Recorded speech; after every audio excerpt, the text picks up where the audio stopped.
का तीसरा सीजन, जिसमें बॉबी देओल ने बाबा निराला का किरदार निभाया है, दर्शकों के बीच काफ़ी लोकप्रिय रहा है।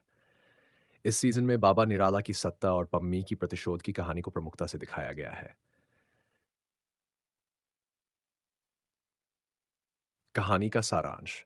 कहानी की शुरुआत बाबा निराला की बढ़ती शक्ति और लोकप्रियता से होती है। वह अपने आश्रम के माध्यम से लोगों को मोक्ष का मार्ग दिखाने का दावा करते हैं, लेकिन उनकी असली मंशा सत्ता और धन की लालसा है। पम्मी, जो पहले बाबा की अनुयायी थी, अब उनके असली चेहरे से वाकिफ हो चुकी है और अपने साथ हुए अन्याय का बदला लेने के लिए दृढ़ संकल्पित है। पम्मी की वापसी से बाबा निराला की दुनिया में हलचल मच जाती है। वह बाबा के खिलाफ सबूत इकट्ठा करने और उनके पाखंड को उजागर करने के लिए योजना बनाती है। इस बीच बाबा निराला अपनी शक्ति को बनाए रखने के लिए नए षड्यंत्र रचते हैं और अपने विरोधियों को समाप्त करने का प्रयास करते हैं। मुख्यपाद निराला, एक धूर्त और चालाक धर्मगुरु जो अपनी छवि के पीछे काले कारनामों को छिपाए हुए है।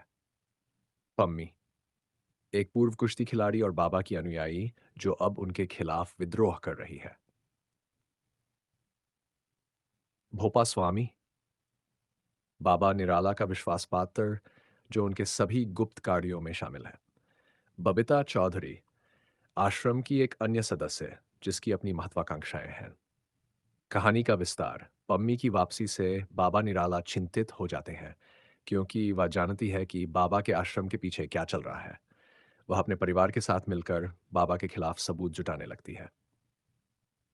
इस बीच बाबा निराला अपनी छवि को बचाने के लिए राजनीतिक नेताओं और अधिकारियों के साथ मिलकर नए षड्यंत्र रचते हैं। भोपा स्वामी, जो बाबा का दाहिना हाथ है, पम्मी को रोकने के लिए हर संभव प्रयास करता है, लेकिन पम्मी की दृढ़ता और साहस उसे आगे बढ़ने से नहीं रोक पाते।